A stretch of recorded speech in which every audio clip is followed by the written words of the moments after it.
welcome to all of the speakers and the moderator here. Very good afternoon. This is our second last panel before we round up with the roundtable discussion. And this panel is on employment, focusing on tourism and hydropower sector. And as a moderator, we have Dr. Jimmy Rinzin, the former National Council member from Pemagasil. Just to say briefly, Dr. Jimmy Rinzin, he has very long experiences in the parliament.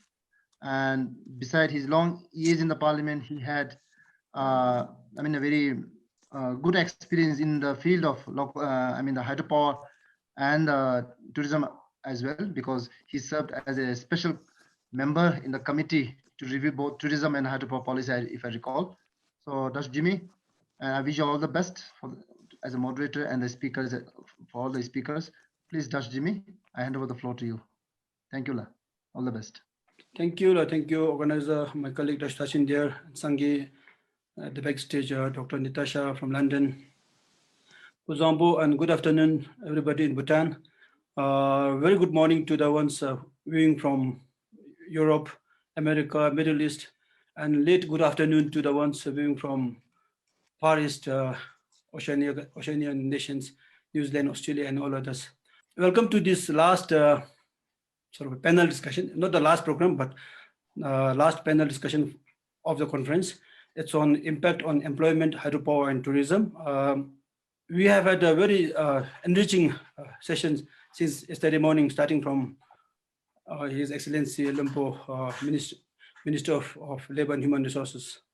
And then from first session to the fifth now, all these sessions have been very enriching and very insightful rather. I expect the same from this last session.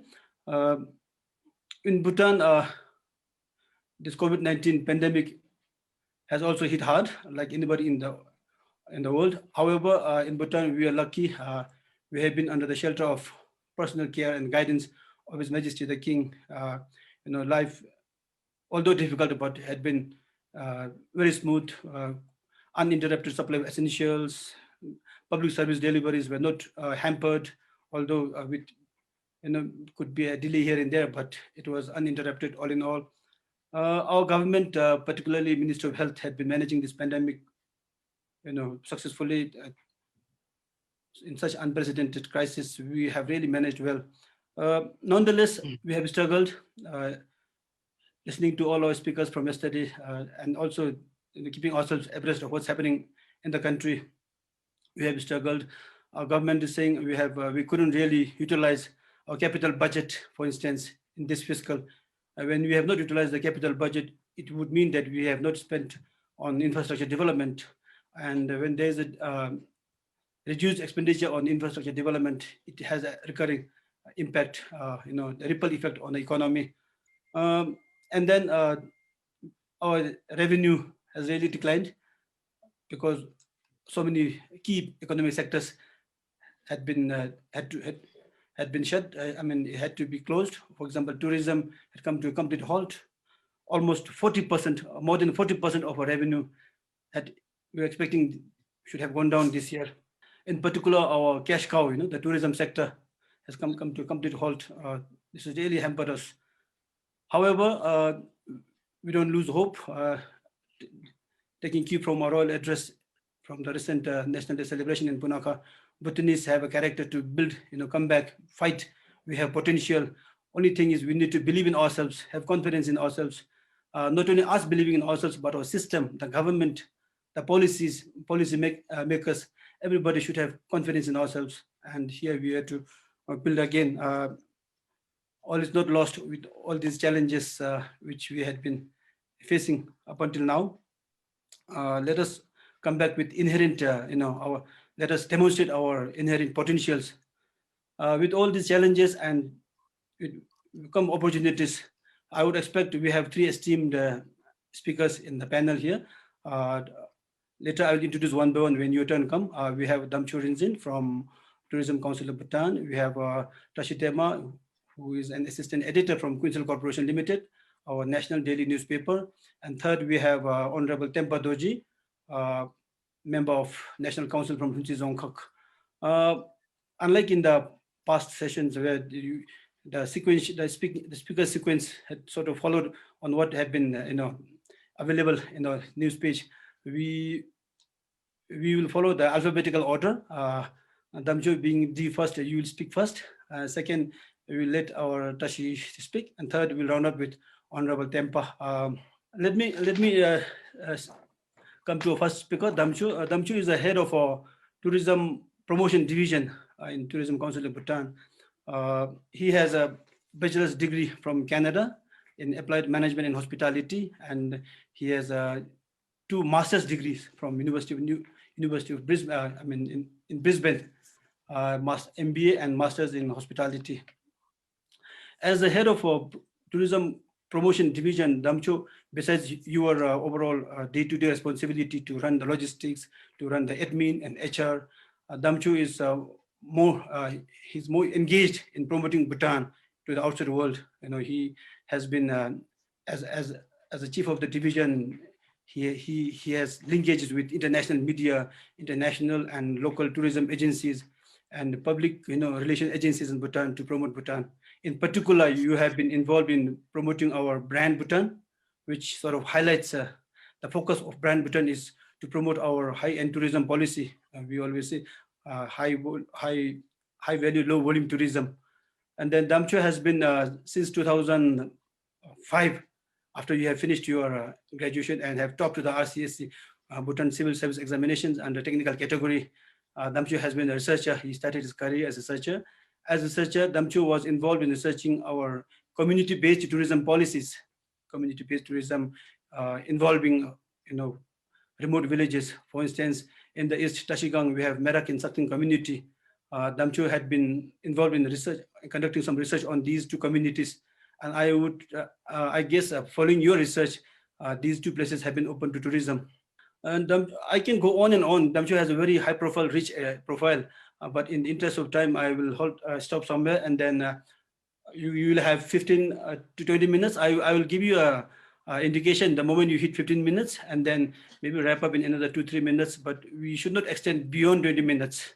Damcho, the Zoom stage is yours. I'm glad that you stopped to talk about me, because we have to talk about tourism, hydropower, and employment today. Kuzo Zangpo to everyone those who are joining us live. It's my pleasure to speak about tourism. Before I talk about tourism, I want to thank the Center for Local Governance and Research in Bhutan, the team, for having me as part of tourism discussion today. And of course, the Center for Study of Democracy, University of Westminster. We have Dr. Nitasha with us here today. So thank you. And of course, my office for giving me opportunity to participate in this session today. I'll be talking about tourism and of course the impact of COVID-19. How did we react, the recovery plans, challenges, opportunities, and I think the most important is how do we prepare ourselves when I think tourism slowly starts to come in. So that's going to be a summary. That's a summary of what I'll be talking about today. So the impact of tourism, impact of COVID-19 in tourism sector has been this. You can see it on the slide. 2020, over 50,000 people have been impacted by COVID-19, and in terms of visitor arrivals, receipts, and revenue, over 90% impact. So the tourism industry has been impacted hugely. There's been a huge impact on tourism, a negative impact on tourism because of COVID-19. Everybody is aware on this. Now, the question is, how did we respond to this nightmare? What did we do? Were we prepared to have something like that? So how do we respond to this nightmare? Like I said, it's a nightmare for tourism industry. Before we talk about how do we respond, I think it's a fact that we were shocked. We were taken by surprise. A lot of people are stressed. And I must say that still people are shocked and stressed by this COVID-19 pandemic. It's almost been a year now, and still we are shocked because of this pandemic. Then came the blessings, came the light, because we didn't know what to do. Like I said, we were shocked, we were stressed. People are still stressed and shocked. So then came the light, and we had this Gelpos Relief Kidu Fund. It's a welfare initiated by His Majesty the King for those not just affected in tourism, but those affected even outside tourism. And under this Gelpos Relief Kilo Fund, they were paid, I would say, a generous amount of money, monthly amount of money for them to survive, for them to meet their daily expenses.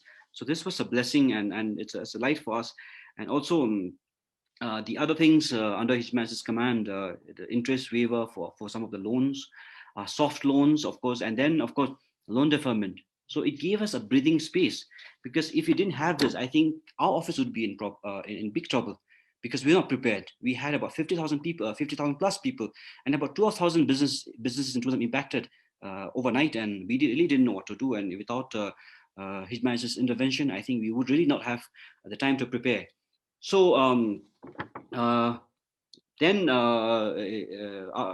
the government started the economic contingency plan. Under the economic contingency plan, we had tourism economic contingency plan, and under this we had under economic contingency plan, we had 4 different areas of how we engage people. We engaged about 1,330 people in 2 phases, starting April this year. So under infrastructure and manufacturing, we had studies and surveys, training and reskilling, and then waste management. So these are the 4 broad categories that we started to engage people under tourism economic contingency plan. Then some of the challenges that we face is, of course, the immediate engagement. This is very short term. Then is the tourism employment. We're talking about 50,000 plus, and the number given even more. So how do we go about, after engaging them for short duration? What is our next step of giving them employment? Do we still keep them in tourism, or do we look for other areas? Is it who takes up this? Is it the private individuals? What can the government do? So this is one challenge. And of course, income. A lot of people were relying on a monthly salary. And when this stopped, I think they had really no other means of starting any activity to generate income. And that impacted their livelihoods. They have families at home. They had, some of them were sole income earners. So this has been a quite huge impact to the livelihood. And of course, you're talking about 12,000 plus businesses directly impacted by tourism. So these are big challenges for tourism, and a lot of questions being asked of how do we go about starting this. And there's still people waiting, and then we start something. We start domestic tourism to actually kickstart some of the economy, and then the first lockdown happens in August, and then now the second lockdown happens in August. And these are some of the challenges that really we have to think about seriously. So what did we learn from this? The shock, the stress, and then a lot of people are being impacted. The primary source of the income is being tourism. So what did we learn? I think it's almost okay to say that I think all the eggs have been put in one basket, or most eggs have been put in one basket. Tourism, if you look at tourism, is actually a sector that cross-cuts all other sectors. Agriculture, you say agriculture, then you have this construction. So it almost looked like, tourism, because of tourism, the rest of these sectors or industry were also impacted hugely, and it most looks like most eggs, if not all eggs, have been put in one basket. And the worst is the eggs of all the tourism individuals have been put in one basket. So there was no diversification, I think. So this has been some of the learnings for us. So we really needed to be resilient. We needed to adapt, and also, of course, to be tough. So this has been a learning. Then, of course, when we have challenges like this, we talk about opportunities. And these are some of the opportunities that we feel. I mean, domestic tourism is big. I think before COVID-19 pandemic, our focus has been international tourism. And now, because there's no international tourism, people started to travel. Not just because of there's no international tourism, I think because you can't go out. So it's been a blessing for us. Pilgrimage-wise, we have so many sacred places in Bhutan, religious, spiritual places in Bhutan. I think up until COVID, we have been exploring other countries. But now it's given an opportunity for our own people to explore within Bhutan. So domestic tourism is a big opportunity for us. Of course, with lockdown, it doesn't help, but it's going to pick up. So the other thing is, this is the time for us to train new people, reskill, upgrade and upscaling, professionalizing. This is an opportunity for us to do that. And of course, enhance the infrastructure, especially some of these very popular places, because there was non-stop flow of tourists numbers. It didn't really give us the space to really take a break and then redo it. But now is an opportunity for us to beautify, make it more enhances, whether it's trekking trails or tourism attractions like Tigers, Taksang, Tiger, popularly known as Tiger's Nest, maybe even Dochula, places like that. I think this is an opportunity for us to enhance our infrastructure. Then digitalization is big. I think just now all these processes, procedures have been put on halt. So is this an opportunity? This is an opportunity for us to digitalize and use the power of digitalization. Then diversification. We're not just talking about these eggs, all eggs in one basket, or most eggs in one basket. This is given as an opportunity for us to diversify. And I know there are people in tourism, they have already started new businesses. So this has given an opportunity, even if they come back to tourism, they have something else, whether it's agriculture, whether it's construction, whether it's as simple as having a local small farm stall. So this is given an opportunity to diversify. And the other thing, I think this is also an opportunity for government to support, maybe NGOs to support, maybe other investors to support on non-tourism investments. Maybe we can look at especially the tourism people who are impacted by COVID-19, give an opportunity for them to invest in non-tourism businesses, so that even if tourism opens and something like this happens in future, then I think we are prepared. So we mandate non-tourism investments. And the other big opportunity is, it's already happening, virtual experience. There are events. I actually recently participated in an event. It was a paid event, online event. So our tour operators here, our tourism partners here could actually start this, a virtual experience. Tourists don't necessarily have to come. I mean, it'll be good to come. It'll be good to have them here because there's a larger economic impact. But if it's done virtually, because they can't come physically, so there is a big opportunity for virtual experience. So these are some of the opportunities that our tourism industries partners can take. But of course, this is not limited to just this, but there can be much more than this. So these are some of the opportunities that we foresee, I personally foresee. Then moving forward, how do we better prepare ourselves? The first one is reopening. The question is now, how do we reopen? Would there be a lot of people when you reopen, or do we open slowly? What are the other countries doing? So how do we prepare ourselves? So when we prepare ourselves, it's not just about opening the gates. I think we have to prepare internally of our manpower, our resources, our attractions. So how do we prepare ourselves for reopening? Is it going to be through digitalization? A lot of people say it's contactless, no physical contact experiences. Then, of course, diversification, as I said earlier. I know recovery in terms of how do we recover. How do we prepare ourselves in terms of diversification? Not everybody at one go can be engaged in tourism and we reopen. So we have to think about that. How long will it take for us to reopen? Then, of course, policy and incentives. What policies, in which areas, in terms of preparing to reopen? The government has opened Samazongkha and Gelifu for entry for tourists.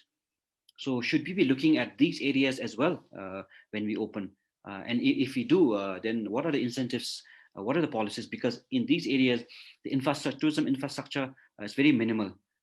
So what are the policy intervention? Should we have guides just for this region, and they can't come to central Bhutan? This could actually address rural to urban migration. So policy and incentives like that, this is an opportunity for us. And of course, we are looking at access as a big challenge for us. Being the only international airport in Paro, everybody flying, they will have to come to Paro. Is there any other way of addressing this? And then people having to go to east, I think with limited domestic air transport, they mostly have to travel by road. Is there a solution for this? Can we talk about this? So this is also how probably we just not prepare for opening. And then partnership and collaboration. I think, how do we go about working on this? What are the opportunities here? How do we prepare in this? of many years of us being busy, last couple of the years, almost a decade, we have been very busy with tourism. Probably some of us didn't have really good time to collectively decide, collectively think of tourism solutions. But this is an opportunity for us to partner and collaborate between and amongst each other. Now, the last but not the least, of course, Brand Bhutan. Where does this Brand Bhutan stand in terms of preparing for us to open? When you talk about employment, and we have a lot of people employed, when we talk about tourism numbers, when we talk about the scale of tourism, where does this Brand Bhutan fit? How do we ensure that the high value, low volume tourism is actually well protected and well promoted?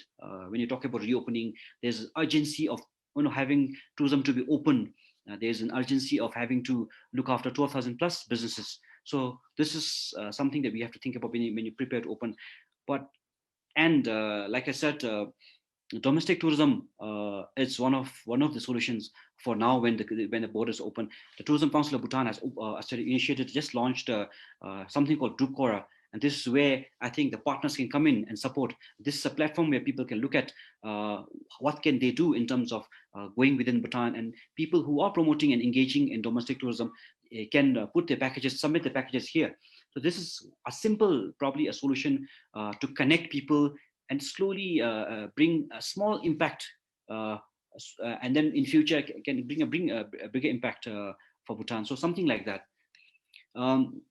Then in conclusion, I think 50,000 plus 50,737 people impacted by COVID-19 in 2020. Only I think a few have been still been employed. We're very grateful to those who are still continuing to employ some of our colleagues in tourism. But 50,000 plus people impacted. 159,000 3-star and plus, and we're talking about 600 other non-star hotels being impacted. A total of 12,802 businesses impacted in tourism. They're all waiting for tourism to open. But on the other side of the fence, we must all understand that tourism is only going to open slowly. The numbers are going to be only small. The numbers may not be able to address the other side of the fence number, 50,000 plus, 159 hotels, which is included in total 12,800 businesses being impacted. It's only going to be a niche tourism, because travelers would really be concerned about safety and health when they travel, not just in the destinations, but while they travel during transit. The neighboring countries' health protocol will impact our countries, because they will have to transit to different countries. So the travel is going to be very niche. And the other thing we must remember is it's going to be contactless. Where there's entry, they will probably require contactless entry, contactless travel. But tourism is heavy human touch, and more so for Bhutan. And then, of course, there's going to be a digital shift, like I said, in virtual experience. So you look at both sides of the fence. Bhutan tourism industry of Bhutan, we have had a lot of people impacted. Some of them are still waiting for tourism to open. They really probably have no solution of what should they be doing. And then, of course, a lot of business impacted. Loans getting defaulted. People here, the business owners have to pay the employees, the overheads. On the other side of the fence, from our learning and from our engagement, tourism is looking very slow. The number is going to be smaller to begin with. We never know. Some people are saying 4 to 5 years. Some of us saying 1 to 2 years for tourism to start. But it's all guessing, is guesstimate. People call it is a guessing game. But I think it has to start us thinking. So this, in conclusion, I think we really have to take this in perspective when we try and move forward. When you talk about employment, when you talk about businesses, reviving of business, when you talk about reviving of tourism.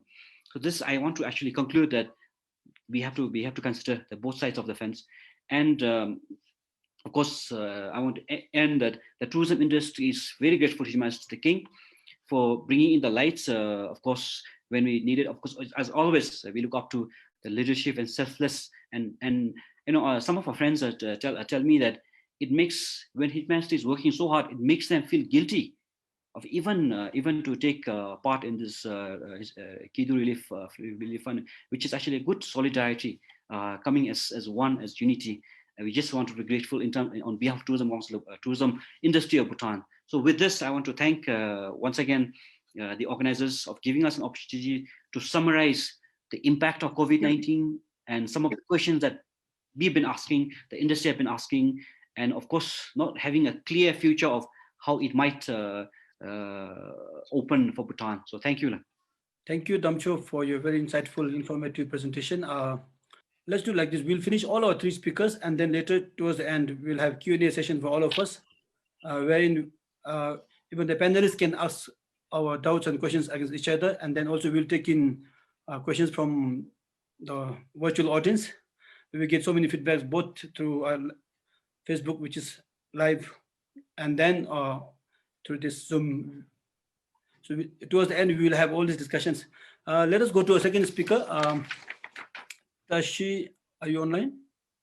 Yes. Oh yeah, Tashi. Tashi is our second panelist for this session. She is an assignment editor from Queensland Corporation Limited. Tashi has a master's degree in international journalism from University of Western Australia down in Perth. And Tashi also has a postgraduate diploma in print journalism from Asian College of Journalism in India. Tashi has been in this job for the last 15 years. During the last 15 years, she has been immensely, she was intensely involved in bringing issues from the rural aspects, from the rural Bhutan. Our people have been, grappling with how stories has touched all these rural lives. She has been to so many rural places, and she has won quite a few awards also. Very interesting stories on how our cultural change has impacted our rural Bhutan. For instance, one of our stories was on our cultural practice of night hunting, which is a traditional courting practice. She did such stories, and then she was awarded for this. She was given the Best Feature Story Award in 2009, and then later in 2017, you also won your second award, Bhutan's Women and Children Award in 2017. I should say Tashi is one of those few female reporters. Thank you so much for your passion in your profession. You have been really balancing well between your work and your motherhood. You have to take care of a home. A while ago, she had been out of the scene to feed her baby, and now she's on here. For the last 15 years, you have managed this, and we look forward to your continued contribution to this profession. And today, as a reporter, what I and the audience would expect is, I'm sure you will have your own observations. You and I are not in the policy-making place. We cannot really recommend or suggest anything, but as an observer, as citizens, as concerned citizens, more than me, you are more effective actually, because you work in the print media. So we look forward to hearing from you, your observation on the challenges, posed by COVID-19. Of course, with challenges, so many opportunities are there. Where are the loopholes? Where are the areas, gaps we need to fill up? So with all these expectations, we look forward to your presentation. Tashi, now Zoom stage is yours for another 15 minutes. I'm sorry. Firstly, good afternoon, everyone. Thank you, Tashi Jigme, for the introduction. I wanted to share my presentation, but I think I couldn't manage it, so I think I'll leave it there. Firstly, I would want to thank the Center for Local Governance and Research for giving me this opportunity. And I hope that my input would help the center and also the Center for Study of Democracy in Westminster University in UK understand Bhutan's experiences of the pandemic better. With all the former speakers in the last 2 days, elaborating on the impact of the pandemic in the country, and with Damcho as a tourism expert, talking enough on tourism, I think I'll focus mine on the pandemic's impact on unemployment and also on hydropower, purely from a journalistic lens, like Tashi Jigme mentioned.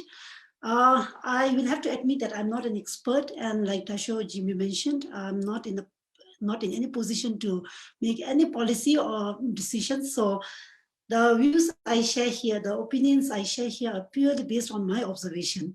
So going to the impact, I think the COVID-19 pandemic had hit Bhutan's highest employment sector, the tourism and hospitality sector, very hard, impacting lots of people directly or indirectly. It has crippled our economy and thereby resulted in layoffs, leave without salary. And for those who are still hanging on, I think there was salary reductions. So the pandemic has worsened the unemployment scenario in the country, and the unemployment rate for 2020 is projected to be around 14%, an increase from 2.7% in 2019.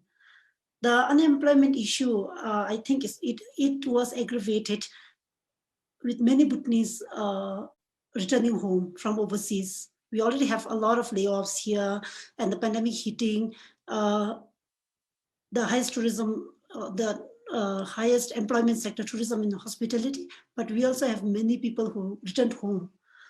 Damcho's presentation mentioned that there are more than 50,000 people affected by the pandemic in tourism sector alone, but we do have more people in hospitality and entertainment sector, like people who work in more than 665 budget or non-certified hotel, as they call it, around 4,200 restaurants and cafes in the country. In addition, there are numerous people who were working in dryungs, handicraft shops, water services, rafting and trekking companies, and small businesses. So everyone was affected. But as much as the global pandemic had left many jobless, it also exposed how dependent we are on foreign workers. We have seen shortage of labor in hydropower constructions and other construction works, as many non-Bhutanese left home. That's why I think we have many constructions incomplete right now. The pandemic also revealed that there was shortage of manpower, like shortage of more than 14,000 foreign workers, and including more than 7,000 skilled workers in the construction sector due to the restrictions imposed in response to COVID-19. So because of this shortage of workers and import of materials, it caused delays in completion of, besides the construction, so I think more importantly on our hydropower constructions, the works are impacted, and then which are, especially on Pinasanshu 1 and 2, which are already behind schedule, and I think it is going to affect it will affect the economy badly. Then the COVID also, I think, revealed that the mismatch, there are like mismatch of jobs available and our job seekers, the graduates we produce, be it class 10, 12, or university graduates, and the jobs available. So basically, it boils down to our education system. So the pandemic exposed what kind of skills we lack. The construction sector is short of masons, carpenters, steel fabricators, plumbers, electricians, building painters, operators, and rod binders. We have never, but we know that we have been talking of these things for so long. These issues are not new, but we have never been able to resolve it. And we never managed to replace the foreign workers, and we never managed to create our own pool of skilled workers. So the pandemic mandated, in any way, pandemic mandated us to address it. And in all this, I think we understand that the pandemic impact, it is deep, widespread, and cross-cutting. It increased our vulnerability, exposed our lack of food, economic and social security schemes, and it also revealed how our coping capacity is very limited. So what did we do in response? Like the immediate response, I think, was that many of those who were affected got into agriculture. So some moved back to the villages. We have our dayang dancers who took up construction works, our Tromdis employing them in beautification works, our tour guides becoming wage earners, and like Damcho said, but in all this, I think these were all short-term relief, Ani, but like Damcho said, I think it is Truk Gelpos Relief Kidu that helped many. The Relief Kidu not only helped people working in tourism and hospitality sector, but those in small restaurant and truck drivers, taxi drivers. Basically, it helped people who suffered loss of jobs and income. So I think this forum, let us also take this opportunity to, in this forum, let us also take this opportunity to thank His Majesty for being our savior in these difficult times, and also in all times to come.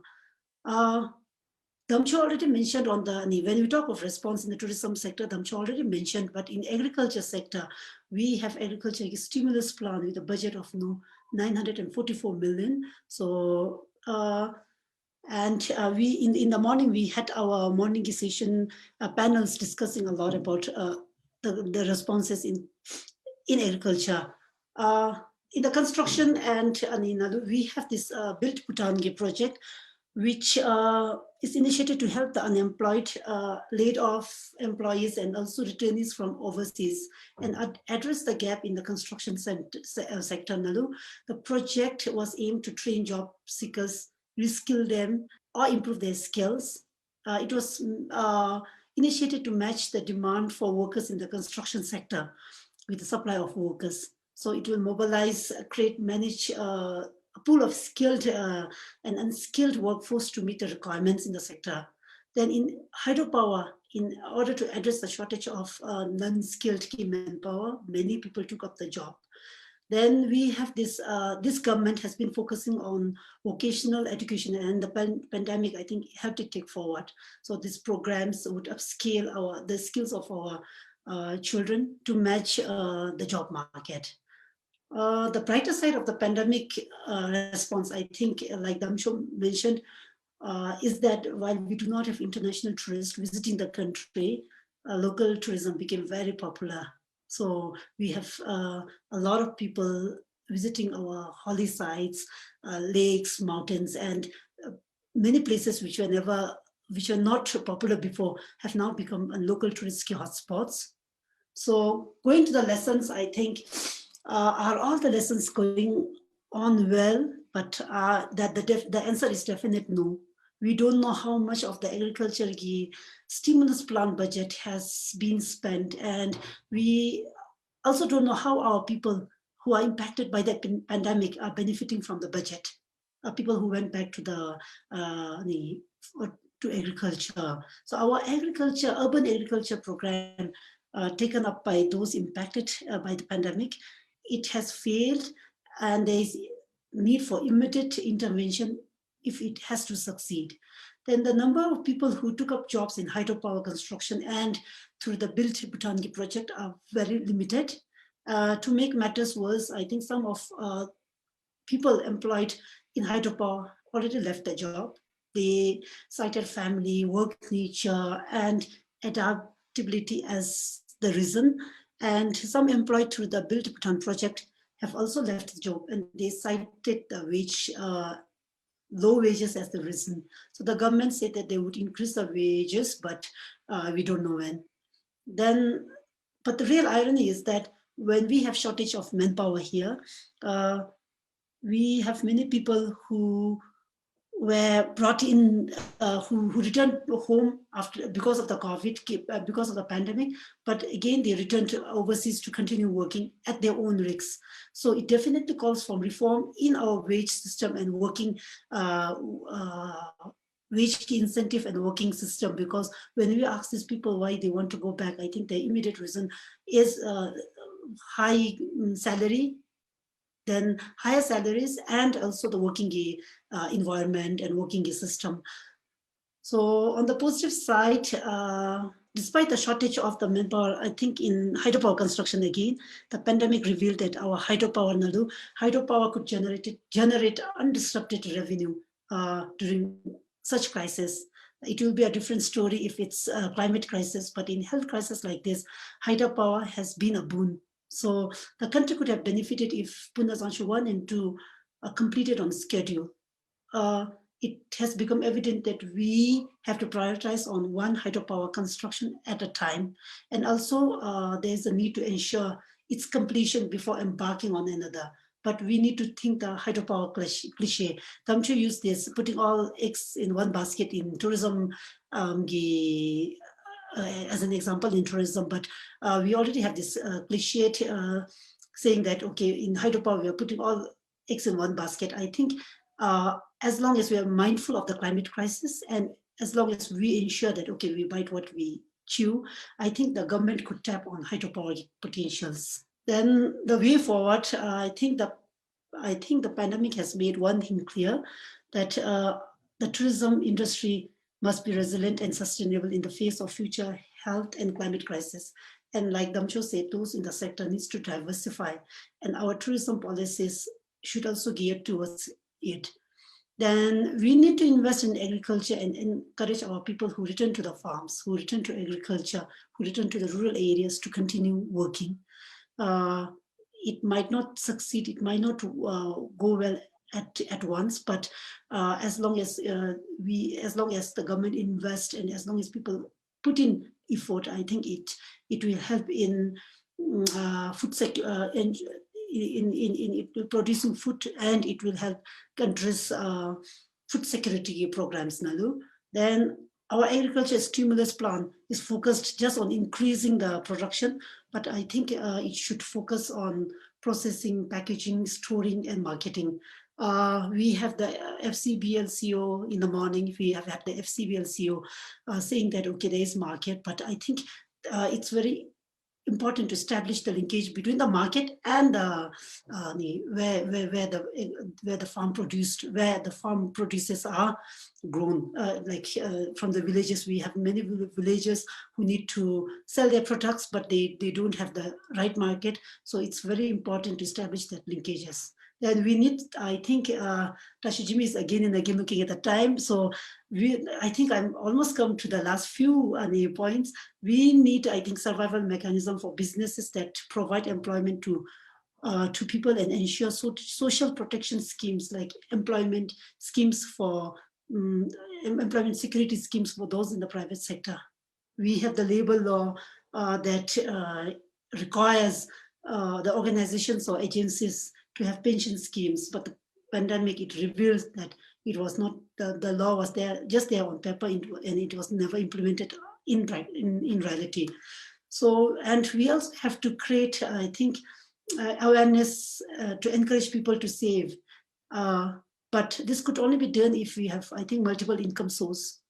With most of us depending on just dry salary, as we call it, I think saving will be very difficult. And so in most offices, policies discourage people from doing other works. So I think we need to rethink that policy and also that law. And I think we should have a system where I think people should be allowed to do multiple jobs as long as they do it. Like in Australia, we can do multiple jobs at a time. So like that, I think we should be allowed to do that. I think that's the way forward. If you want our people to save and have a secure future, I think that's the only way forward. And lastly, I think it's very important for us as Bhutanese to all the people in the decision making, people in the bureaucracy, people like private sector, in media, everyone. I think it's very important for us to implement all the wonderful plans and policies we have in paper, and I think we have to rethink and rework on policies and plans that are not working to ensure that, okay, this is the way forward. Nalu, I think that's it. And in these difficult times, I think I can only end by requesting everyone to stay indoors and extend help to those who are affected by the lockdown and also the pandemic. Thank you, and Tashi Dele. Thank you, Tashi. Thank you for bringing out so many issues upfront. It's very encouraging to see so many queries coming from our virtual audience. We'll have enough time, I suppose, at the end to discuss all these issues brought by all our speakers. Without further ado, let me welcome our third speaker, Honorable Dr. Tempa Doji, Honorable National Council member from Lunche Zongkak. Honorable Tempa Doji is serving his second term in National Council. He is currently Deputy Chair of Legislative Committee. He has a Master's of Science degree in Electrical Power Engineering from NTNU, Norway. Prior to his joining in Parliament in 2013, he worked in Bhutan Power Corporation Limited for more than 20 years in various capacities. He comes from a very technical background, although he's a legislator, but he is equally a technocrat. I remember we worked together when I was in Parliament. He was a part of several standing committees as well as special committees.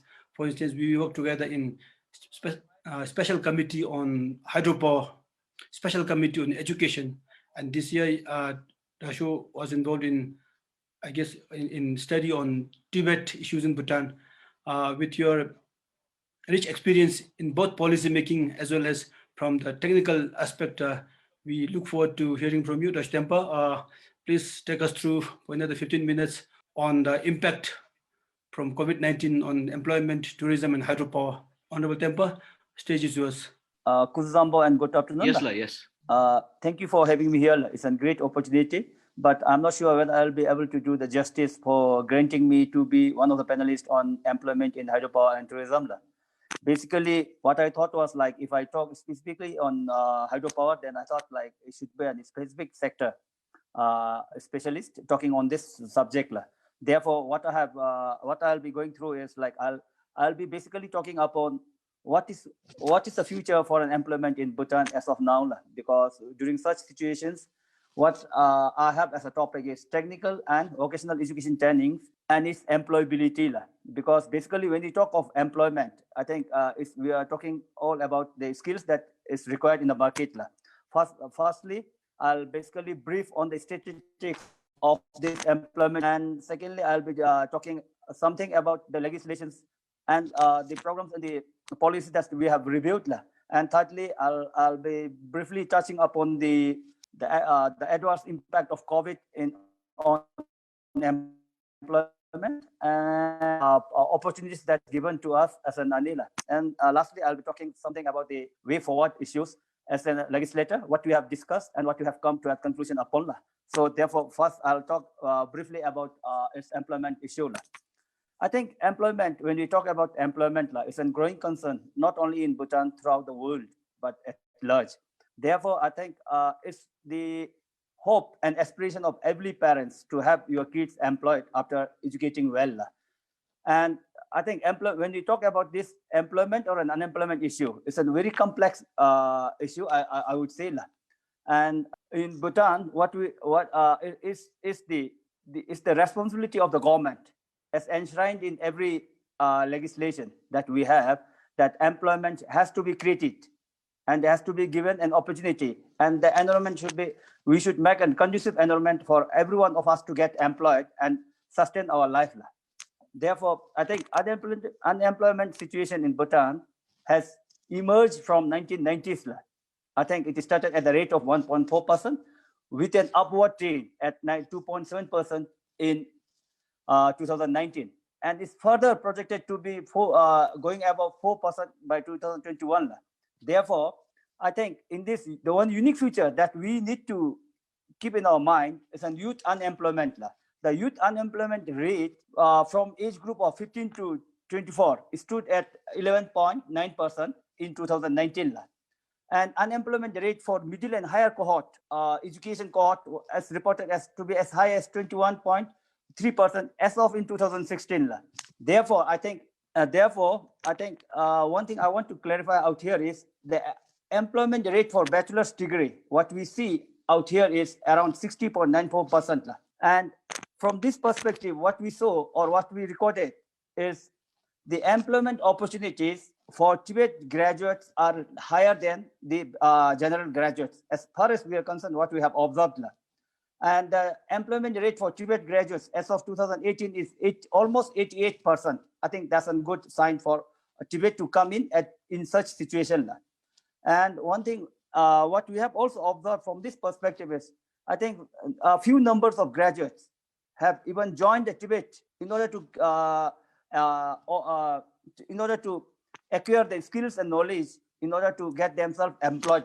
I think this is a good sign that we have as of now. Especially when we talk about employment, as a legislator, as a policymaker, what we need to keep in mind is, at the end of it, we basically we refer to these acts and policies in place. The importance of job creation has been explicitly expressed in the Constitution and in the employment acts and policies.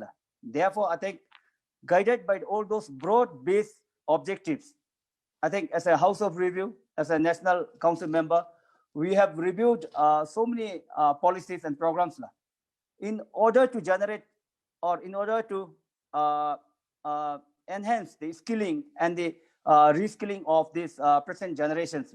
Firstly, what we have, I think we have reviewed on a national employment policy and programs. And we have also reviewed this tourism policy, actually.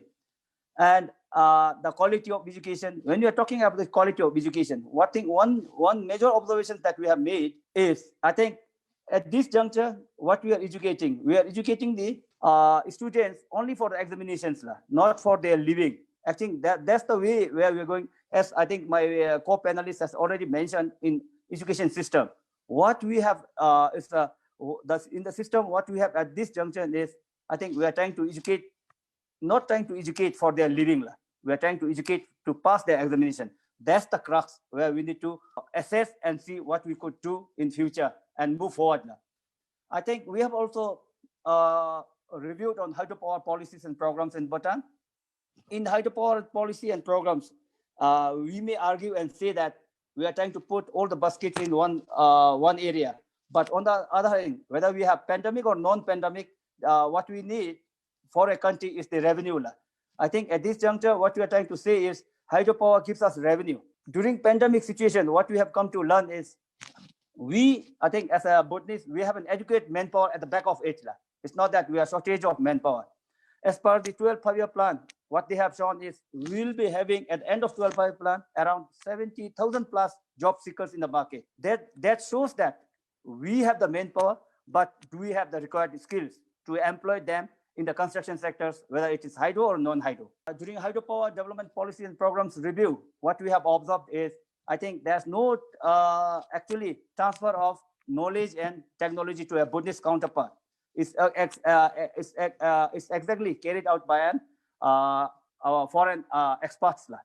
Therefore, I think from that, we need to relook and then re-strategize what we could do after this post-pandemic. During these post-pandemic situations, what we have learned, what we have observed is basically I think like there's the progress of the construction has been halted, but nevertheless, the Bhutanese per se employment has not been affected much in the construction sector, because the numbers of Bhutanese employed, all of those in this construction sector, has been negligible. I think where we can relook in all those issues and find a way out, and then I think it's time for us to see beyond. Then we have also reviewed agriculture policy, and we have seen that 43% of the youth has been employed in agriculture. However, we made that agriculture conditions to this youth very enabling? I think no. I think there's a gap between this also. So I think I'll exactly discuss what I would like to say in my way forward. Then we have also reviewed technical vocational education and trainings. What's the gap between these two? Whether we can skill the Bhutanese counterpart or the Bhutanese youth out here in this Anila. Then after reviewing all those, we have so many observations, but I think what we need to concentrate at this juncture is especially the pandemic situations has to be considered at this Anila. As I mentioned below earlier, I think around 43.3% of the youth employment or the youths are engaged in farming. However, the contribution to GDP has been minimal as far as we are concerned. And I think the second is followed up by service sectors. I think we have good numbers of people employed in service sectors too. But with this pandemic, we know that all those, especially in the service sector, especially in tourism and the entertainment sector, it has been badly affected. However, I think the tourism sector has come up with this local tourism, especially to visits like pilgrimages and sacred sites. Are we creating enough opportunities? I think that's where we need to debate and then find a way forward. Not only this pandemic has not only given us an Anila, we had an adverse impact. On the other hand, we should look at what are the things that we could carry out forward and what we could do. And then like, I think we can recommend to the government for a way forward. On those fronts, I think like, I think our youths, why our youths are not, I think we should also see and look at the issues between the why the preference of jobs by the youth, especially between white collar jobs versus the blue collar job. I think in this regard, we need to look, revisit the policies that we have in place, especially in technical vocational education trainings. Because why people are not trying to join on those, especially the Tibet part, It's not that they don't want to work in the field, but I think is number one is their career progression is quite limited. Second thing, I think their image as a Tibet graduate is quite limited, because what we are trying to do is when we bring in the foreign expertise, we never look at their certificate. What we are doing with the Bhutanese part is, are Bhutanese capable of doing what they are certified even? I think that's the gap that we are trying to create. I think we need to narrow these two gaps and then find a way out for our youth to be employed and skilled. We have a big issue, especially the impact of COVID in construction sectors. Yes, there's a halt in the progress of the work, but the employment scenarios, the employment issues for a Bhutanese was negligible. And second part, we need to keep in our mind is national development activities. As I think our moderator has already mentioned, the capital outlay for the fiscal year was 36.2 billion, whereas we have just spent around 7 billion. That shows that are we not capable of handling all those, or we are not trying to educate the people working on this, because there's a huge gap. All those development activities come to a halt, not because that there are non-availability of materials. It's all about the non-availability of laborers and the skilled laborers, in fact. Therefore, I think we have lots of challenges, but how do we overcome this? I think the Tibet is only the way out that we should come. We should work on this. Then I think post-COVID, we had lots of opportunities after this now. Number one, I think what we have, the plans and programs that we have in 12 5-year plan has to be re-strategized, and they have to remap it. The resources has to be reallocated in whatever way that we could to handle it. And one thing what we have observed from this pandemic situation is we have good numbers of manpowers in our hand, at our disposal. Are they ready to work, or are they skilled enough to handle the job? Because we have good numbers of people coming back from third countries to our country during such situation. Why they are coming back? What's the reason behind? What's the job they were carrying out? I think we need to ponder over this and then find out a way out and find a solution for this. Bhutanese, I don't think the Bhutanese youth are incapable of handling all those, but I think, are they skilled enough? Have we skilled them to carry out the job? I think that's the gap that we, that's the gap. One opportunity, what we have observed during this pandemic situation, the availability of great opportunity are for those technically and vocationally skilled individuals. Because as per the states that we have, especially the graduates from Tibet has been employed, almost 90%. I think that's a good sign. Therefore, at this juncture, if we have to reduce the effect from such pandemic in future, and then we should relook where we are heading for, how can we pin? I think all those has to be clearly drafted and outlined. If we can do this, I think the employment issues is not a big concern. I think lastly, I'll go through my, I think what we have observed, and I think what I would like to lay out as a way forward. My way forward on after this pandemic situations, after all those situations, what I would like to say is, first and foremost, what we need is food self-sufficiency and food self-reliance is my priority as an individual, as my Adela. I think it's time for us to recognize agriculture sector as one with great potential for generating, number one, an employment and achieve food self-sufficiency, and at last we should try to achieve this food self-reliance. If not, I think we may say whatever it is, but on the other hand, I think these are the two critical issues that we need to ponder upon. I think there's a way out to generate employment. If you, as my co-panelist has already mentioned about value chain system, if those are created, I think our youths are ready to jump in. At this critical junction, what I have observed is good numbers of people from tourism and entertainment sectors has already joined agriculture sector. Therefore, I think this is a way out to be engaged for people in this sector in order to sustain ourselves. And second thing, what I would like to recommend or show, recommend out here is, I think, why are we recognizing hydropower as one of the ANILA? Because whether it is pandemic or non-pandemic, revenue is number one. I think country, if we don't earn revenue, for revenue purpose, hydropower is necessity.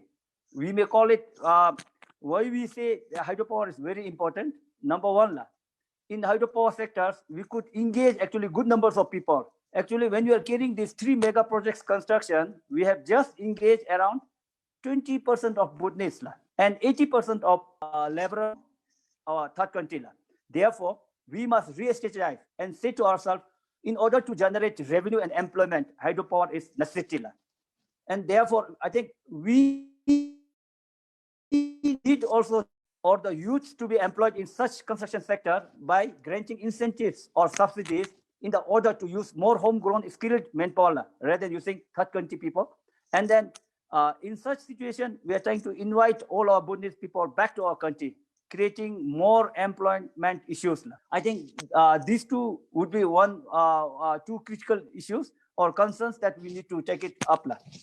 And thirdly, what I thought was I think when you look at all the statistics for the past few years, we found that almost all the Tibet graduates are observed actually in one company or the other, whether it's in the corporate body or in the government body, government offices, or in private offices. Therefore, I think recognizing Tibetan vocational education as the repository of skilled human resources that would shape the future patterns of our employment and its issues in terms of both quality and quantity. I think that should be the way out as far as I'm concerned. Lastly, what I felt is, as my co-panelists, both my co-panelists has mentioned regarding the employment issues and their skills, I think it's time for us to re-strategize, replan. I think it's time for us to enhance their skills. And then I think we need to reskill them now. And then we need to de-skill them in as per the program based on the assessments of the markets. I think it's time for us to do this. Lastly, I think this is my last one. I would like to say that I think most of the Tibet experts articulate if education is the key to effective development strategies, then Tibet is the master key to elevate poverty and to help to achieve sustainable development. I think I would like to say that it's time for us to revamp the system. I think we need to have a paradigm shift in our thought process in order to create job market in future, both in terms of, I would say, construction sector, both hydro and non-hydro. That's a big scope. I think on tourism front, I support what our co-panelist has already talked about, but we need to relook at all those stages and see how can we improve in such situation? How can we create market in such situation? As my co-panelist, the earlier panelist has already pointed out in terms of hydropower, I think we need to skill our manpower. If we are not able to skill, then is it enough by bringing all those people from outside and create job employment out here? I think in order to create way forward, we need to relook at all those issues, plans, and programs. So I think I would like to end my presentation out here for now. And thanks, Nitila, moderator, and I think it's such an honor to be here. And then I think I had a very good learning experience. I'm doing it for the first time online. So much. Thank you, moderator. Thank you, Dr. Tempa, for your very elaborate, informative, insightful presentations, actually. Thank you to all my three esteemed panelists here. We have three of you have really reminded, more than pointing, more than really telling them some new things, reminded us what we have been really, going through for the several years, in fact, decades. Our unemployment issue discussion had taken place since 1990s, as per Dr. Tempa's presentation here, and then we were still grappling with this. How do we do this? And then all these are really echoed by our virtual participants here.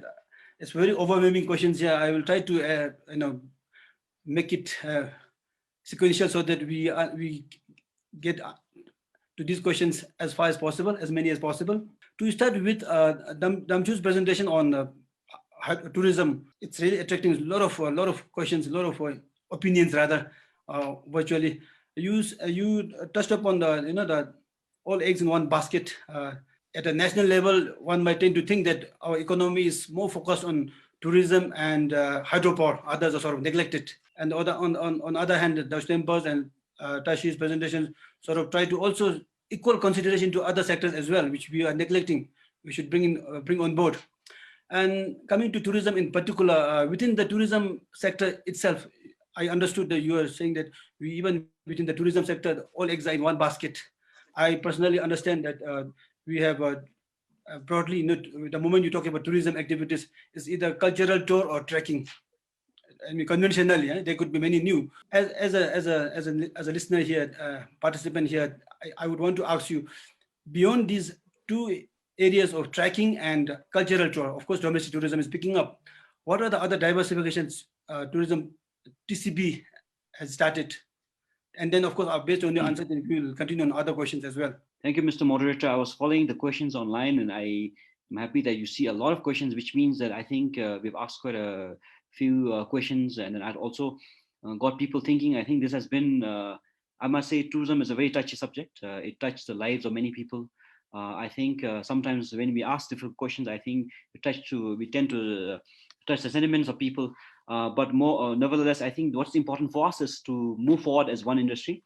So getting back to, I have a few things that I want to add at the end, but immediately to go back to your question about moving away from culture and trekking. What is TCB doing? What is the tourism industry doing?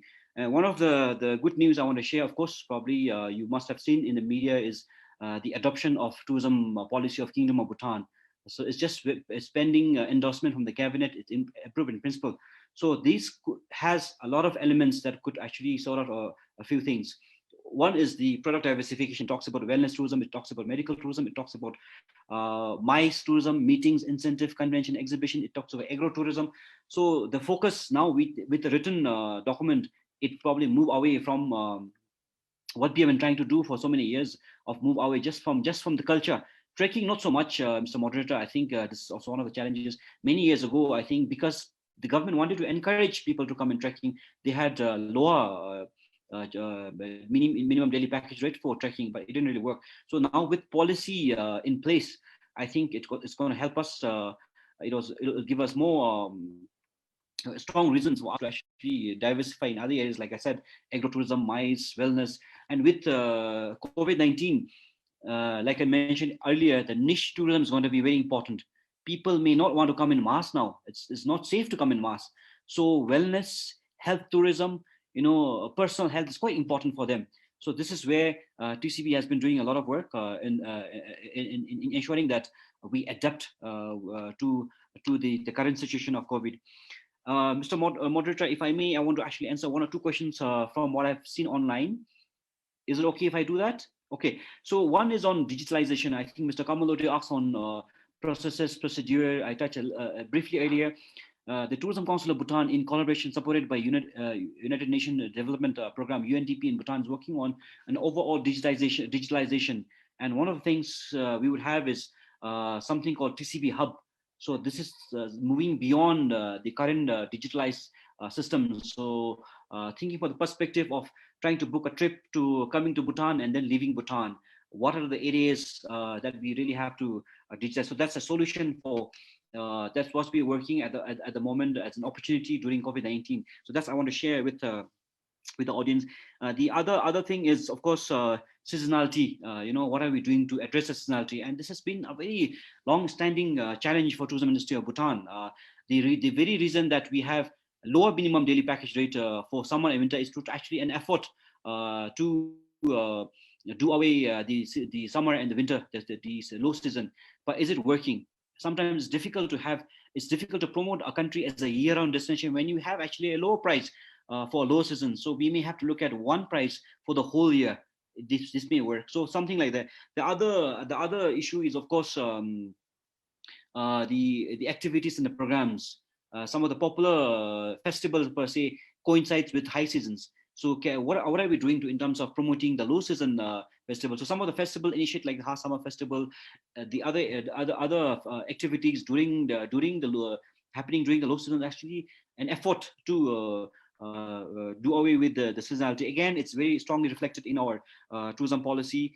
And then the domestic travel, I think TCB is has a plan to provide incentive for people to travel to different places. Of course, with the lockdown and of course COVID-19 protocols, it's a bit challenging. But we want to make sure that people actually go to different places, especially tourism deficient areas, places where tourists don't normally go, places where there's no huge impact to tourism. What can the government do in terms of bringing positive impact, even in terms of monetary incentive to go and go to these places and have as a tourist to bring positive impact to the communities. The other two things I want to stress again, maybe for the people who join late, is the future is looking virtual. So innovation in the areas of virtual tourism is very, very important. And when I say virtual tourism, people might think that it's going to be for free, but you can have paid online experiences for tourists that our tourism partners can already work on. The other last point I want to make is diversifying in non-tourism activities to supplement your tourism. You can have other activities supplement your activities. So a situation like this, I think they could focus on something else, non-tourism. So it's, if the government is looking at providing incentive to invest in, like in some other countries, invest in activities, non-tourism activities, and interests being taken up by private sector. So these are some of the things I want to mention as you gave me an opportunity. Thank you, Mr. Moderator. Thank you, Damju. Tashi has spoken on length, actually, touching on the labor, our perspective towards our blue-collar job, 7,000 plus skilled labor shortage, and so on and so forth. And you also touched upon, I understood you placed some importance on the hydropower sector, no matter, notwithstanding that it's getting blamed as all eggs in one basket, because this is one sector where whether there is COVID or no COVID, you get consistent return of inflow of revenue from there. I would want to ask Tashi, as a reporter, as an observer, that like Dr. Tempo mentioned, that we have this different mentality. Domestic workers vis-a-vis the foreign expert workers tend to think that foreign experts are always better than the domestic. For instance, starting from mason or carpenter or electrician, if you want to deploy your Bhutanese, we tend to ask their certificates. On the other hand, certificates are not really required if you have foreign expats. So what is your take on this, as a private observer, you and me from the same side? Thank you for the opportunity. I think that first thing, when we talk of this blue-collar job, skilled job in what we call, in other countries it's referred to as skilled jobs. Here we call them as blue-collar job. I think when we talk of them, I think it's not the end. Like Dasha Tempa and you were like hinting, it's not, I don't think it's the, here, while we are trying to say that, okay, our youth are not taking up blue collar job, I think that's my personal take, because I feel that when we talk to parents, I think we are not encouraging our youth to take up skilled jobs in Nepal, because we think that, okay, that job, most of us as parents want our children to graduate, maybe, okay, be it any general studies, but not take up this kind of skilled key jobs. So, and similarly, even in the villages, like if our children want to come back and work in the farms, I think the parents do not encourage that. That's the main problem. Then we say that, okay, this or even after studying class 12, you want to study, come back and work in the farm, and then the attitude is like, okay, do you want to go and then do this kind of job?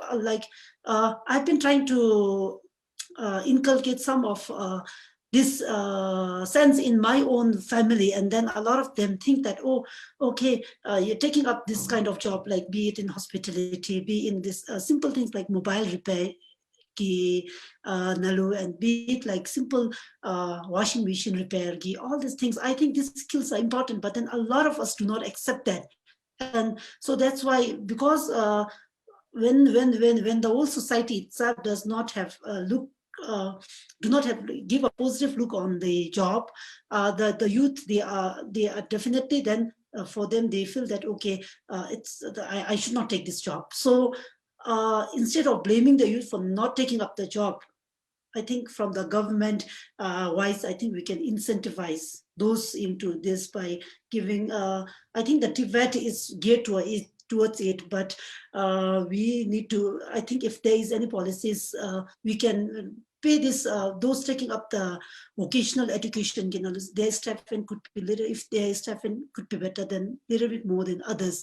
And from the, as a society, from parents, as family members, as friends, if we can encourage our youth to take up this kind of job, I think the future for this vocational and the blue collar job, as we say, as we term, I think refer to it, I think it will change. But otherwise, as long as parents and as friends, as society, if we don't give any positive side, positive spin towards it, I don't think the youth will take it. That's my take. I think like you were mentioning, I think Tasho, when our attitude, our Bhutanese attitude over we feel that okay, expat workers as superiority of expat workers of compared to our own workers. So even in hydropower, even in if we skill them, I think we can do it. But as long as if you don't give them the skills, any skills, then just terming them that okay, they are not capable or they are not good enough, I don't think it will work. So I think as a society, and I think it has to it has to be there. I think that's the take. Thank you, Tasha. Yeah, it's true. We have to get multiple opinions on this. Firstly, starting from the mentality towards this blue collar job, and forget blue collar job, let alone interesting our own domestic players there. People have certain skepticism, apprehension whether our domestic colleague can do it or not, as opposed to a foreign expat. I think in this regard, good thing is let's hope for the best. We already have Build Bhutan project, which is a major part of national contingency plan. In there, if you see, I'm sure all of us would have seen Build Bhutan project, where there are various supports to be coming forward from the government side, starting from wage top up. People are saying, oh, how can you expect a youth to work in such a harsh condition at a very low, nominally low wage, like 400 per day, and getting 3,000 to 4,000 in a month is very difficult to survive. So government has in the Bhutan Build Bhutan project has various things like wage to our local youth, our youth, and then securing their future, PF, and then creating all these mechanized working conditions, not to really work under severe weather conditions with and then also to provide the latest equipment and all these things. So I think I personally see that there's a light at the end of the tunnel if we are going to implement this Build Bhutan project as it is in the paper form. I mean, we get so many virtual responses here. We keep talking and talking and nothing has been done. Hopefully, I wish that our Build Bhutan project and then contingency plan also do not take their turn. Well, we will talk on this and the next questions. Let me come to our Honorable Tempa. Dr. Tempa, you mentioned very subtly, but it's a significant, I took it very significantly, the education, the quality, the people, our youth, our students study, go to school and college to pass exams, not to really prepare for their life. I remember when I was in council, we were in the same committee. We were in the education review committee. We worked on, and we submitted a report. If you can enlighten us on updates from the National Council's perspective, rather from the Education Ministry, from the overall system perspective, what has been the latest update on this, on improving our education system? His Majesty's address touched on that very much. All of us are aware that we need this. We need to suggest some reform, revive, overhaul the education system. But what is that we want to do? If we continue with the present system, we'll produce so many graduates, but at the end of the 15th or 16th year of the education, they'll end up jobless. So what is the update from your from National Council and from the policy making side? Firstly, I'll complement what my co-panelists have already stated, especially in terms of youth employment in blue-collar jobs. Because I think one reason what we found out was the wage rate. Because mostly our Bhutanese employers consider the Indian expats as a cheaper wage getting the levels at a cheaper price and a cheaper wage rate. I think that was the main reason why our youth, most of the youth are not engaged in construction sector.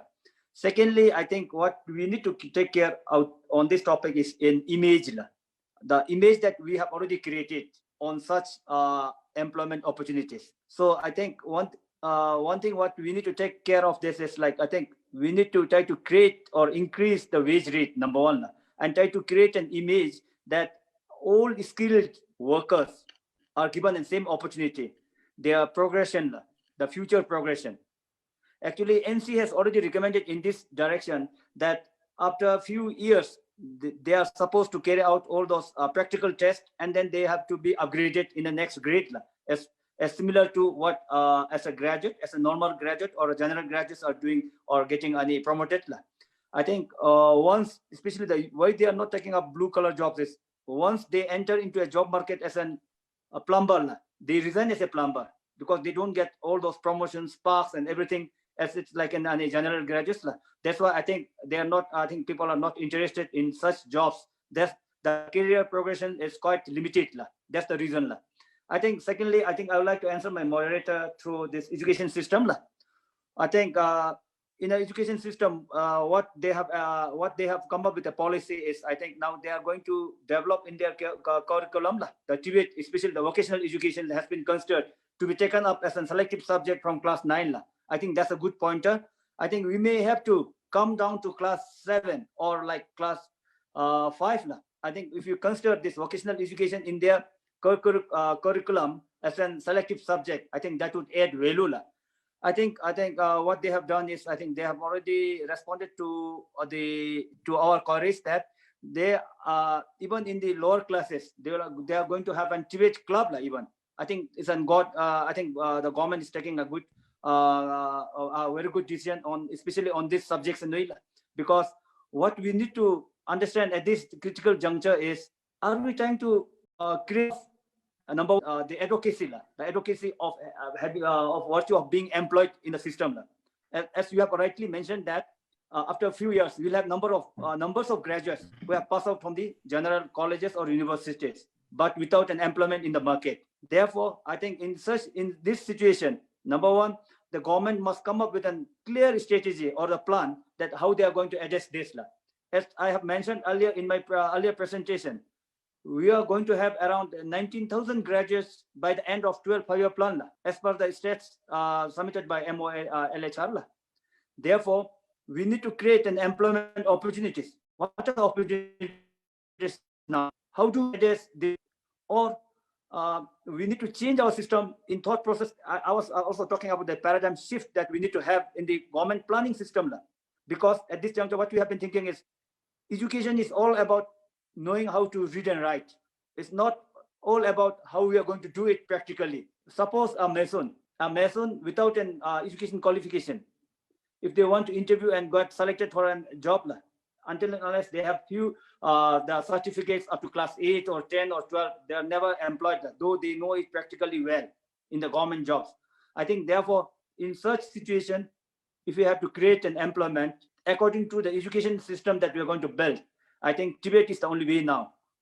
Especially in such pandemic situations, what we have observed is we have shortage of skilled manpower at this juncture, both in terms of professional or unprofessional. If you need to create this the robust mechanism, I think now we need to refocus on what we are trying to do as an education system. We need to come up with an clear plans from which age they are supposed to take up this, especially the vocational education. During our time, we have been doing this school gardening systems from class PP, and that's where we have adequate substance upon even on farming, on what we are trying to do. And on Saturdays, we need to collect all those fire roots. Even we need to collect from the forest. We need to how to, and then I think we have learned a lifelong lesson to sustain our life. But I think present generations, we are trying to create, we are trying to give them an education and then get graduated.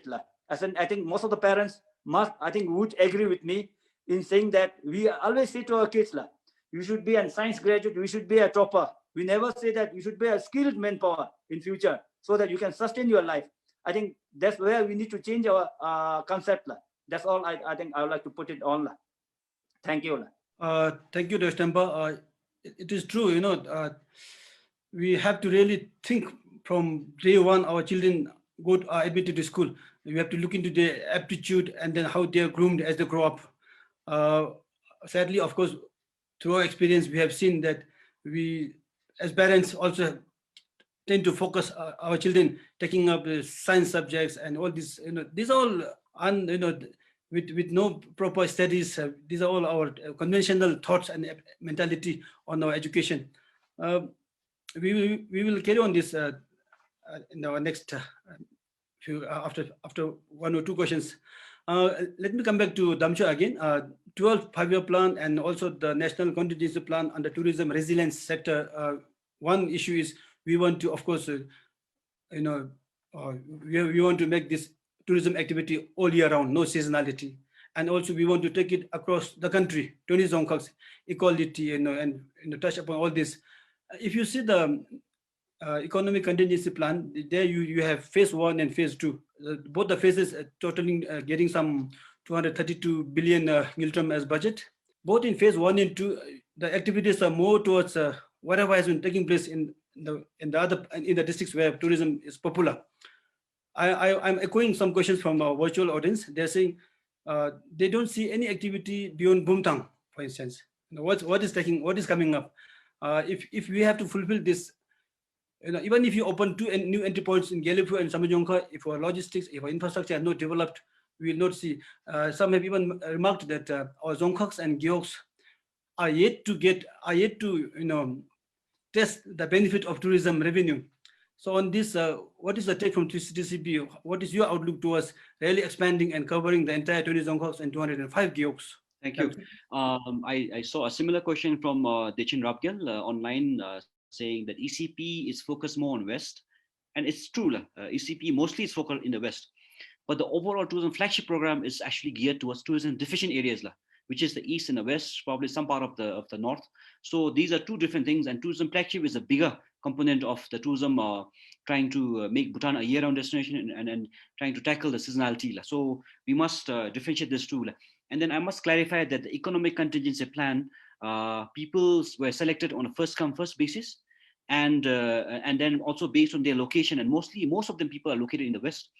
And of course, ECP, the objective of ECP is to engage those who were displaced by, the primary goal was those who were displaced by COVID-19 to provide economic opportunities. The other aspect was to actually beautify and enhance infrastructure, especially the crowded infrastructure sites that were difficult to do when there were a lot of tourists, so which is actually mostly in the West. So ECP is different from tourism flagship program.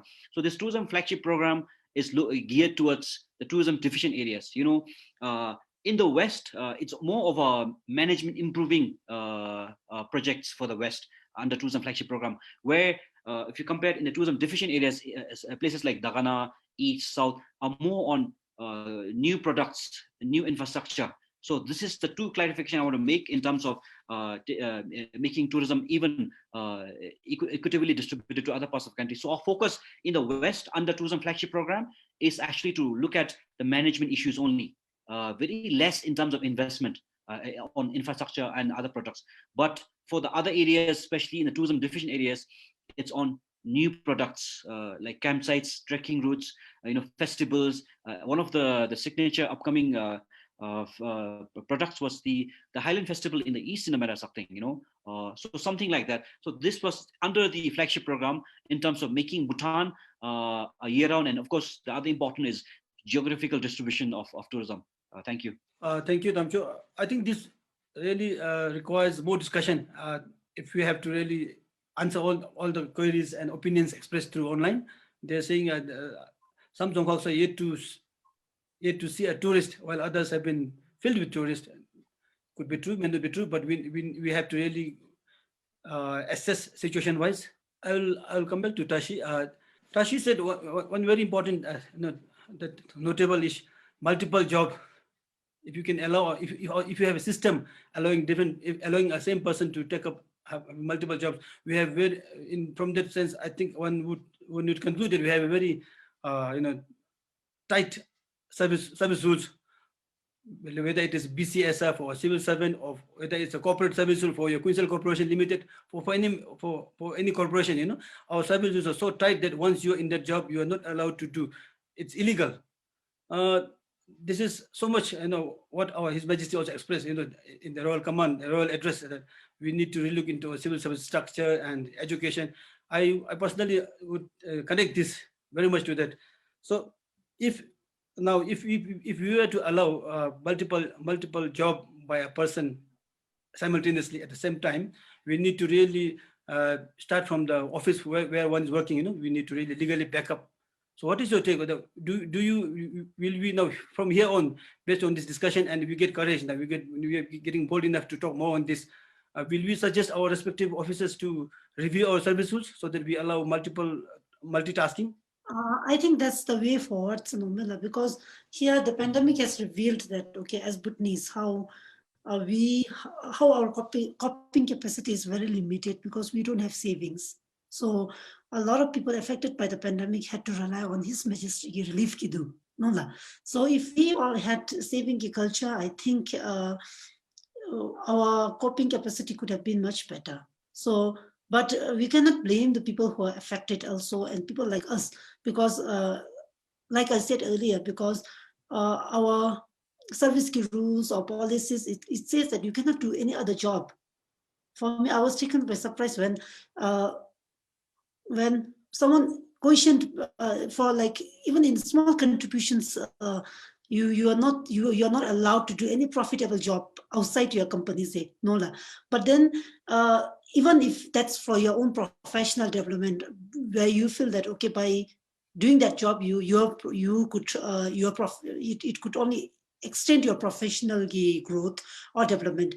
But so in every offices, or like Dasho said, even in RCSs, if we have this working culture, hours-based system, or as long as you fulfill your professional duty, if you should be you or any other person, I think we should be allowed to do multiple jobs as long as it doesn't affect one another.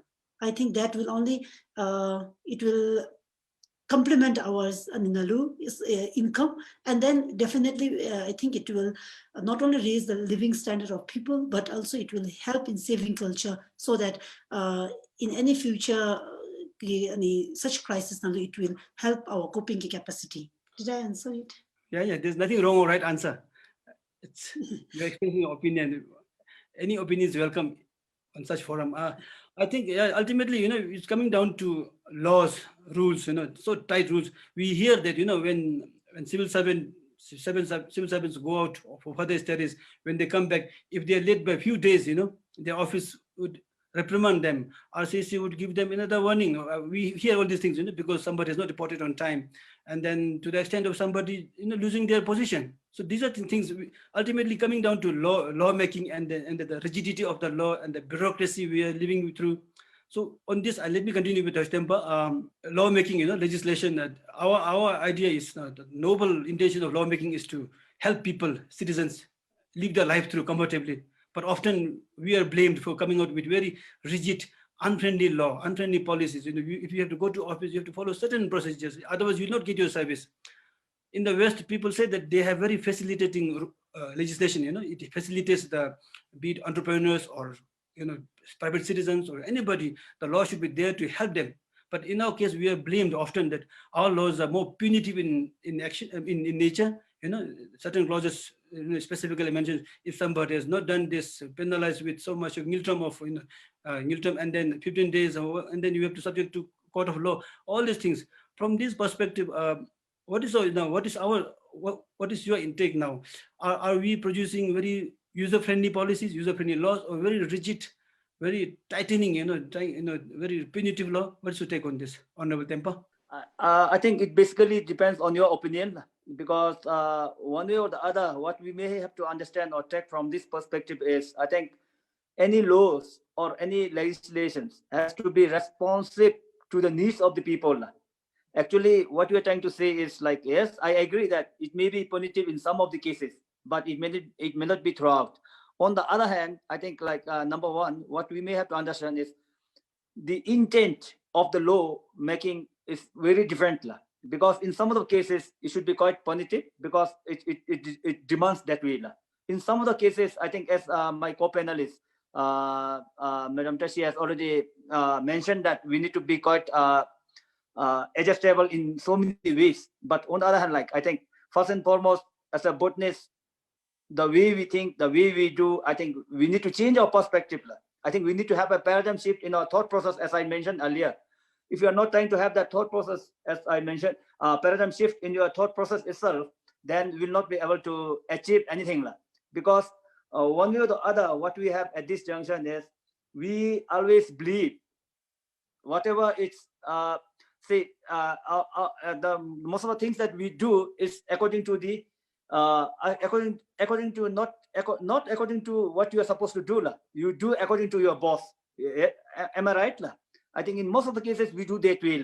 Therefore, I think first and foremost we need to have a thought process change in so many systems, because as I think as moderator mentioned that we need to try to create enabling conditions and or the conducive environment for anyone to work in there. Not that like we need to restrict, but on the other hand, some people need all those restrictions because we don't adhere to what we are supposed to do even in your time. I think it basically depends on your opinion in what we try to enact laws. As I mentioned earlier, I think first and foremost we need to educate in a different way in the thought process. We should be responsible and accountable in what we are doing. I think if everyone of us take all your responsibility and accountability as you are supposed to take, then I don't think we need anything on this as a law itself. Therefore, my take on this would be is basically depends on an individual, in the individual's behavior, individual's action, and individual's responsibility and accountability that you take.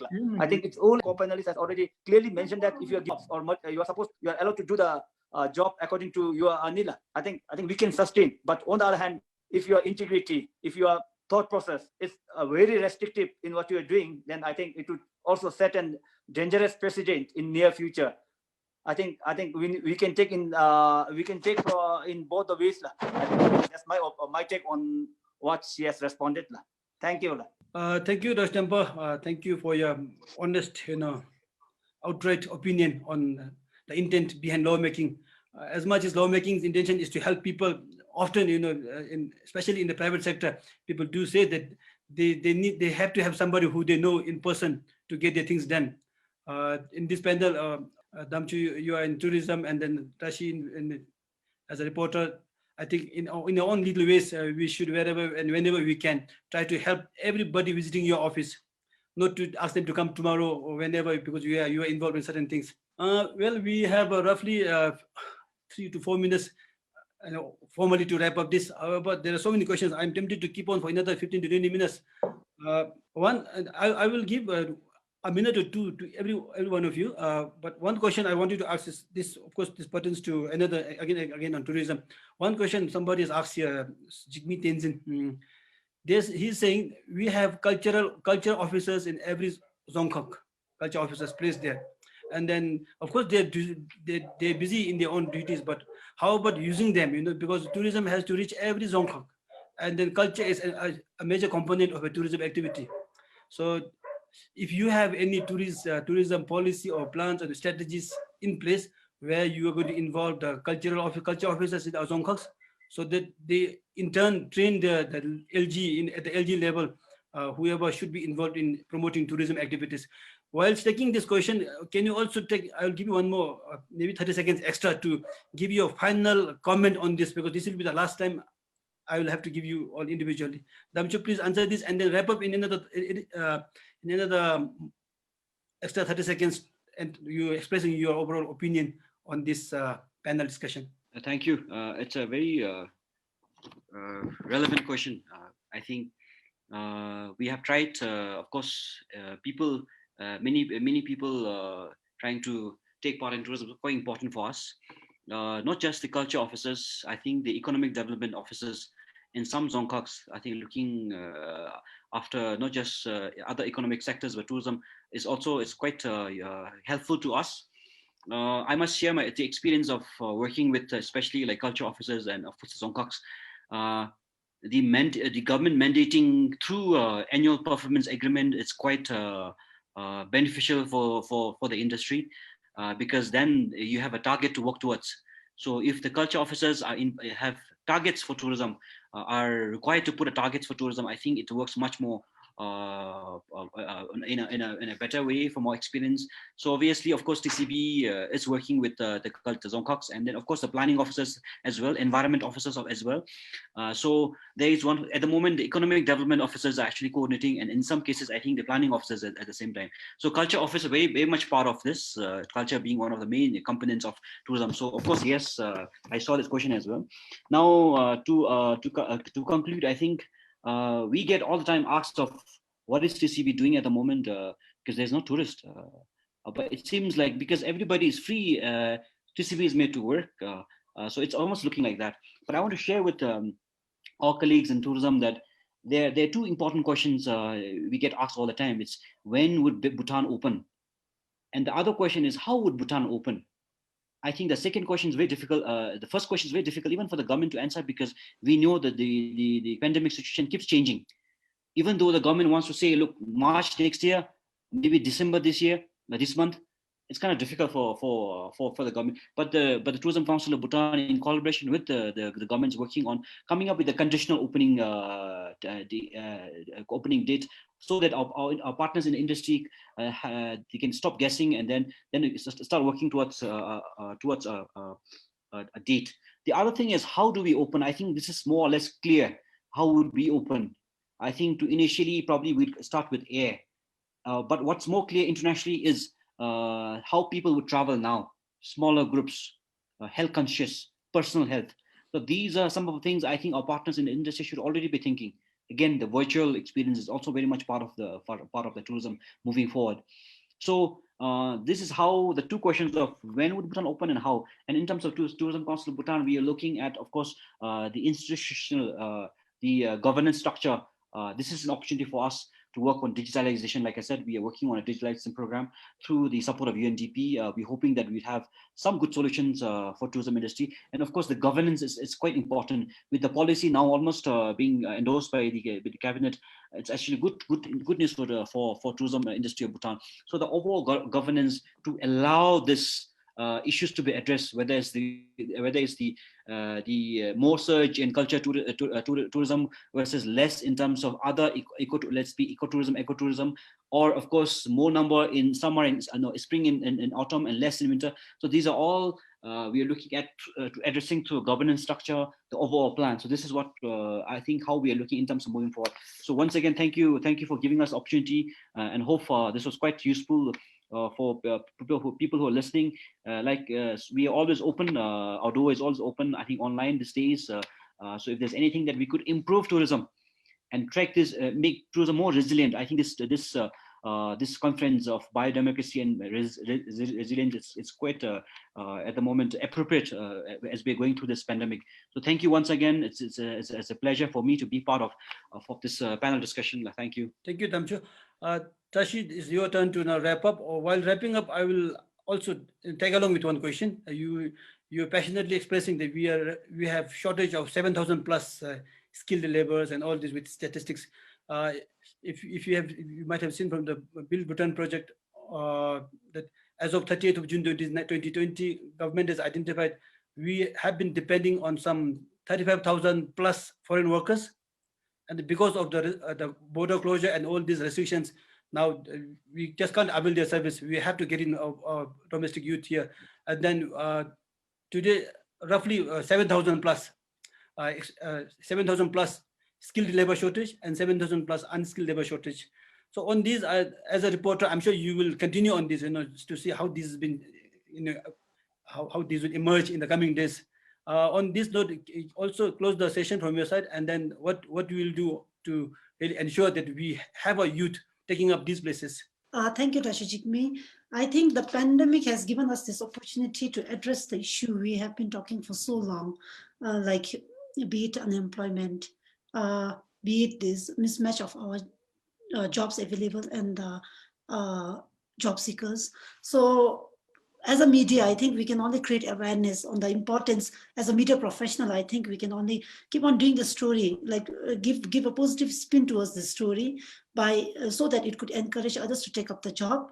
I think I would also appeal to those in authority or those in position who can improve. Who can improve and ensure that the work, so that they could ensure that the working environment for those taking up vocational education, it's good. And then, like Dr. Tempa mentioned, to give them salaries, higher salaries, so that it could encourage a lot of people to take up the job. I think that's it. Thank you, and thank you for giving me this opportunity. And I think, yes, from the media side, we will we need to while preparing for this panel discussion, I think I found out that there are lots of things we need to follow up, and I'll ensure that we will do that, and also we will look at the positive sides so that we will encourage our youth to take up such jobs. Thank you, and Tashitale. Thank you, Tashi, for your last final concluding remarks. Coming to our third and the last panelist, Honorable Tempa, you showed us, you took us into different perspectives from lawmaking to your implementation and on your review activities. Now, His Majesty, the royal address, touched upon two things for us to do now. For us, meaning the government, more than us individually. Of course, in some ways we will be participating, but it has to be taken lead by the government. Overhauling of the civil service structure and looking into education system in particular. You kept stressing on our education is just to pass exams. That's very much disturbing, if you think deep on this. So on this note, as a legislative individual, you as a legislator, I'm sure you would have already read reports, because you will have access to all these reports, and you will be reading so many reports. From your side, I'm not really asking the National Council's opinion, but as individual legislator, if you can also close this session with your take on His Majesty's royal address, and on the importance that our education system should produce citizens, productive citizens, not the robots, not somebody who's looking for a job and then ultimately they don't get a job and they become very unproductive. So from the perspective of civics and citizenship education and the legislation helping these endeavor, please conclude the session. Thank you for the opportunity. I think the royal address goes far beyond than what we can ponder even at this juncture, because regarding the civil service structurings and reorganizations, I think we have discussed enough in our second term as a member of the parliament, because they were restructuring and the reformation and ODXs were going on. I think from that perspective, we have given, I think we have also even discussed on those issues that time. But on the other hand, I think what I have observed at this critical His Majesty's command is to look into the civil service, to make to create an enabling conditions for civil servants to be creative rather than to be following just a decision what is given to what is trust to them to do. And on the other hand, I think education front, I think we may have to rethink from the base itself, because the children's growing age, their adaptive age is at a very early age. From ECCG to the graduation level, we need to rethink and re-strategize in what we have been doing. I think especially on the curriculum part, what we may have to say is that I have focused mainly on Tibet, because most of the employment opportunities that we saw or that we have in Bhutan is from Tibet. Why I'm trying to emphasize on this is basically during our times, what we have been doing is we have been adapted towards gardening, towards all those social interactions, towards all those physical laborers. Now what is happening is, first and foremost, we need to change our thinking thought process as an individual, because though we may enact any law, as you pointed out clearly earlier, as a punitive law or as an oriented law towards that gearing to achieve that particular product. On the other hand, we as an individual must act rather than acting as a group. First, we must change our thought process, change our thinking, change our strategy, how to bring up our kids. If we are able to educate our kids at home, and as a parents, as a responsible parents, I think we will be able to give this education in what way we think to be adaptive. On the other hand, I would also like to emphasize beyond this question. I think I want to talk a bit on hydropower, if time permits, rather than talking on this, because what I think from this perspective is, I think His Majesty's comment is beyond my brain to ponder over at this juncture, because I have never thought on this, because I have been doing I'm on DESUB duty and I have been running here and there for quite some time for the last. So I think like if time permits, I want to talk a bit on hydropower. We have been discussing more on this, especially on putting all the eggs in one basket. I think we may have to think and say to ourselves, do we have any other options? Because we may blame the climate change, but on the other hand, rivers are running out. Those are our white goals and resources that we need to reevaluate. If you are not able to do all those at this juncture, we may be late. Then climate change will really affect after a few years. Yes, I agree to that climate perspective. But on the other hand, what I want to emphasize is, when you are talking in such pandemic situations, all our exports, all our imports are halted due to this pandemic. But the electricity generated has been well exported without any hindrance. Therefore, government must reprioritize, as far as I am concerned, from the revenue point of view, because we need revenue in order to develop, in order to remap, in order to re-strategize anything. Therefore, I think hydropower is key to our revenue production. We have been discussing, as my co-panelists has clearly mentioned, regarding tourism. We must first see how we can sustain this, what we have been doing, in what we have been initiating at this juncture. How can we remap or how can we re-evaluate on all those? And then I think we must do the impact studies and then carry out forward. Lastly, I would like to first and foremost thank to the organizers and to everyone. And I would like to apologize to all and every viewers that I have not been able to do justice on this very important subject as my co-panelist has done.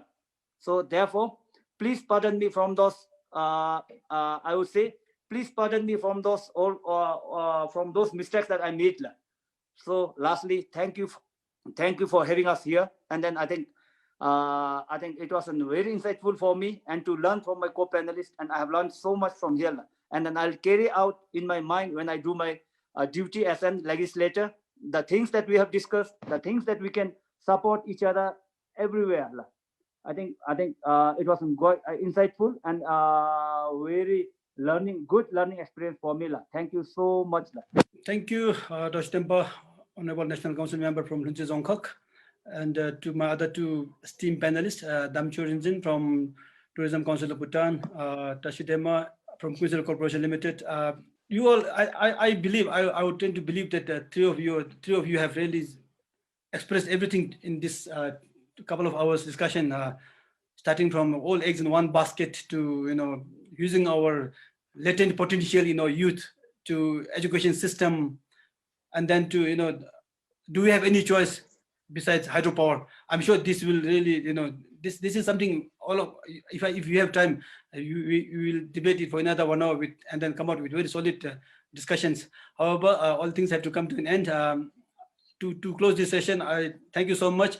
I only will believe that with this COVID pandemic challenges, we are woken up with such reality, unprecedented reality, and then on the other hand, it was a sort of a blessing in disguise that we realize our own potential also now. With challenges, then it comes opportunities, and we are here. We have been living through His Majesty at the helm, and then as long as all of us individually put our effort, nothing will fail. I personally believe, I'm in the private sector, and as long as we have faith in ourselves, starting from the policy making, which should provide enabling environment.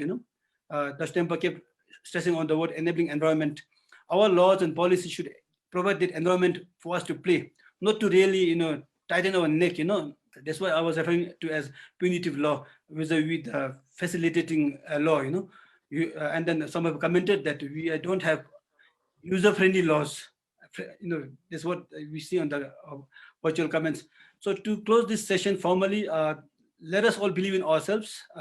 His Majesty has been guiding us under his personal care and guidance. nothing will falter, and our government is always on their toes. As long as we believe in ourselves, we can do it. We are doing it. All of us are doing it. With this, thank you so much, organizers there, my friend Dr. Sachin Darsangi and Dr. Nitasha in London. Thank you so much